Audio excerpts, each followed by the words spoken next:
Muy buenas a todos, JoJo fans. Tras un mes de espera, volvemos a tener un capítulo más de The JoJo Lands. Vais a ver que tenemos muchas cosas de las que hablar en este capítulo, así que vamos a ello. El capítulo empieza con Yodio atrapado en medio de las maletas a causa de un misterioso stand con decenas de manos, que parece estar buscando algo o intentando retener a Yodio. Por más que Yodio se mueve, el stand no lo deja escapar. El stand tiene tanta fuerza que incluso le hace sangrar a Yodio. Todo este alboroto atrae a las autoridades allí presentes que no entienden cómo Yodio puede estar atrapado entre maletas sin poder levantarse al no haber nada que se lo impida, al menos que ellos puedan ver. La situación es desesperante para Yodio.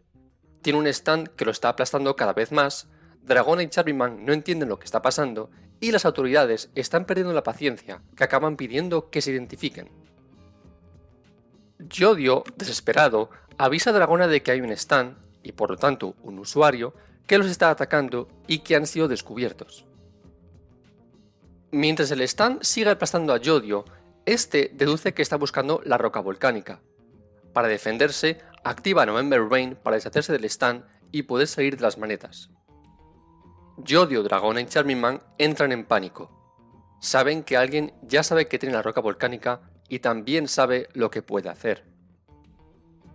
No hace falta ser muy listo para concluir que el stand es de Kate West, cuando la vemos escondida observando todo lo que está pasando. Yodio deduce que no puede ser Howler porque en ese caso los habría matado nada más llegar al yate. Lo difícil es adivinar quién es el usuario, ya que decenas de soldados, policías y bomberos han llegado al barco. Así que ahora mismo no tienen ninguna manera de saber quién es.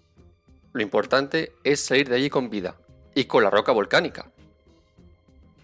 El objetivo no ha cambiado, hacer que Howler firme el trato, aunque ahora hay un objetivo adicional, eliminar al usuario de Stan.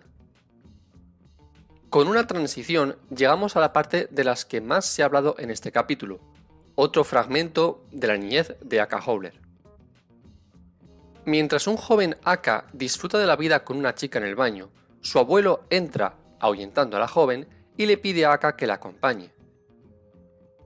Aka sigue a su abuelo y llegan a una habitación donde su abuelo le recuerda que la familia Howler ha sido y sigue siendo muy afortunada.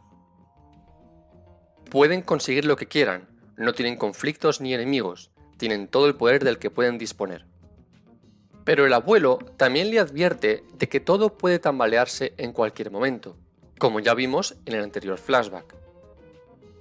En ese mismo momento, volvemos al presente y vemos a Aka en lo que parece ser una capilla dentro del yate.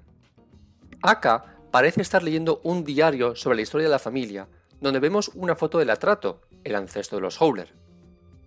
Las autoridades le piden a Aka que abandone el barco sin llevarse nada, pero Kate West les recuerda que están aquí por el incendio, no para embargar el yate. Volvemos al flashback y el abuelo de Aka le dice que el diario, escrito por Atrato, fue redactado para ayudar a las generaciones futuras de manera que nadie más pueda entender el mensaje oculto como el del trueno. El aliento que brota de la tierra acompañado del trueno de la luna nueva. Y tenemos más. Dios representa todo en este mundo a través de números. Los números controlan el flujo de este mundo. Dios es la lava del volcán Hualalai, el aliento que brota de la tierra acompañado del trueno de la luna nueva, y las huellas del trueno. Aka deduce que tiene que buscar otra roca volcánica, ya que el abuelo no pudo encontrar ninguna y la del Atrato se ha deteriorado tanto que ya no sirve. Por eso Howler adquirió y privatizó las tierras del volcán Hualalai, porque estuvo buscando durante décadas esa roca volcánica. Es ahí donde Howler entiende que todo lo malo que le está pasando, como la acusación de fabricar armas ilegales en su fábrica, es porque no solo alguien más conoce el poder de la roca volcánica, sino que tiene una. Aka Howler se va de la capilla con el crucifijo y el diario. Al observarlo mejor, Aka se da cuenta de que el crucifijo tiene un agujero que lo atraviesa de arriba a abajo.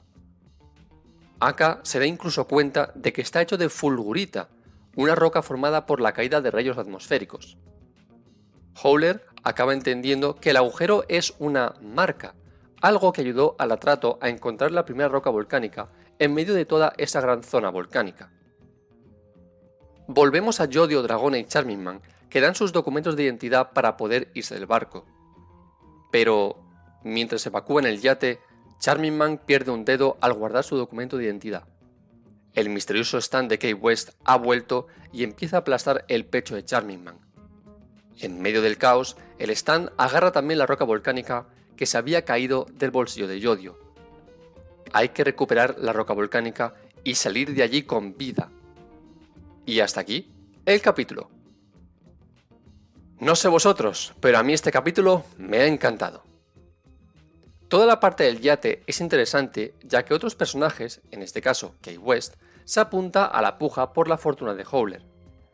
Esto ya no es algo entre Yodio y Howler, se están sumando cada vez más personas, lo cual va a complejizar aún más toda esta historia.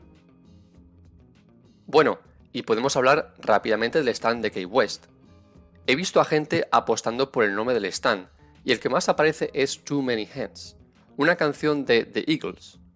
Ya tiene bastante sentido por el nombre, pero tiene aún más sentido cuando te das cuenta de que es la cara B de la canción Lying Eyes, el stand de Laim Chaban.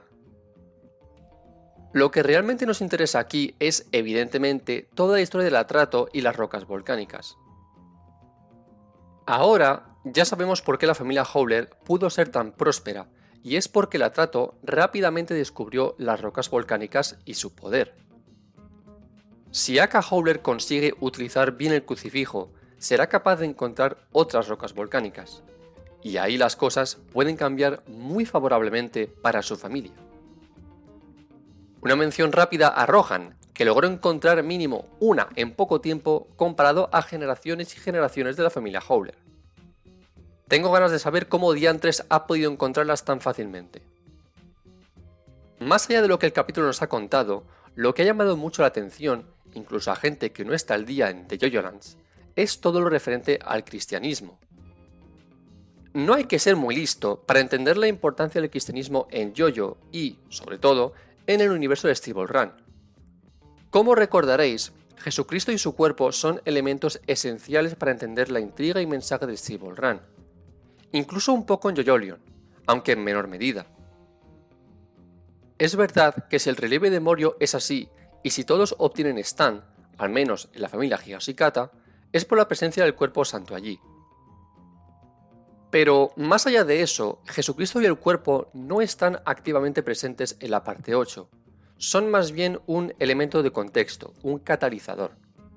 En Steve Run, varias personas parten en búsqueda de las diferentes partes del cuerpo durante toda la carrera, incluso después. No me malinterpretéis, JoJolion me gusta mucho, pero es verdad que me quedé con ganas de más cuando Araki nos contó el trágico final de Johnny y Joestar e introdujo de nuevo el cuerpo santo. Por lo tanto, entenderéis que yo y muchos otros estemos emocionados de ver la temática del cristianismo, Jesucristo y su cuerpo volver en la parte 9. He sentido lo mismo que con la trilogía de Indiana Jones. La cuarta no cuenta, y la quinta ni en sueños. En la primera película, Indiana Jones parte en búsqueda del Arca de la Alianza, y en la tercera, el Grial, junto a su padre. Las dos películas son sin duda mis preferidas, y no conozco a nadie que prefiera la segunda sobre la primera y la tercera. Por cierto, si aún no la habéis visto, id corriendo a ver Indiana Jones y la Última Cruzada. Es divertida, entretenida, pero también muy bonita. No es la búsqueda de un objeto arqueológico cualquiera, es la búsqueda del Grial, pero no solamente. Es el reencuentro de Indiana con su padre, con quien nunca pudo conectar. La película es emocionante y preciosa. Vedla, os encantará. Este sentimiento es el mismo que siento con la trilogía de las partes 7, 8 y 9. JoJolion es interesante, pero la temática del cristianismo le da mucho más jugo, en mi opinión, a lo que Araki nos quiere contar. Pero, ¿está confirmado el retorno de Jesucristo y su cuerpo? No realmente. Es verdad que en Steve Run, al hablar del origen del cuerpo santo, se habla de rayos y tormentas que inundaron y arrastraron la tierra, enterrando el cuerpo que acabó dividiéndose en 9 partes. Los rayos como aquellos que crearon la fulgurita, el material del crucifijo que guía hacia las rocas que controlan el flujo. 9 partes, como las 9 estrellas de la portada del Diario del Atrato. Todo esto cobra sentido cuando sabemos que desde 2004 Araki tenía más o menos todo planeado, hasta la parte 9 incluida. No voy a decir que se confirma el retorno de Jesucristo y su cuerpo santo, pero no me extrañaría que fuera así después de todo lo que se nos ha contado en este último capítulo. En cuanto al futuro de la historia, imagino que Jody y los demás se acabarán deshaciendo del stand de Kanye West. La pregunta que nos podemos hacer es ¿qué van a hacer Kanye West y o Lime Chaban respecto a Howler y su fortuna? En las teorías un poco más locas, podemos ver al rayo como un catalizador. A lo mejor si Jody y los demás van a cierto lugar del volcán Hualarai en medio de una tormenta, un rayo podría caer sobre algún usuario del stand y hacerlo evolucionar. Un poco como la flecha y el concepto de Requiem. Imaginaoslo, Jody y Howler en una lucha a muerte durante una tormenta en una de las laderas del volcán Hualarai, que acaba entrando en erupción. Yo lo veo, sinceramente. Una última teoría loca es la de la nueva luna. Me sorprende que muy poca gente haya reaccionado al ver eso, pero yo he pensado instantáneamente en Pucci y en su lucha por llegar al cielo. Evidentemente no hay ninguna razón para pensar en que algo parecido a los eventos de Made in Heaven vuelva a pasar, pero estos detalles nos empujan a ser libres de imaginar algunos escenarios un poco locos. Como podéis ver, este capítulo ha dado para mucho y puede ser un antes y un después en JoJo Lands. Yo me despido por hoy, así que no dudéis en dejar en los comentarios lo que os ha parecido este capítulo y cómo creéis que esto va a afectar a lo que se viene. No dudéis en seguirme en Twitter para estar al tanto de todo lo que puedo decir sobre JoJo u otros temas. Hasta la próxima, JoJo fans.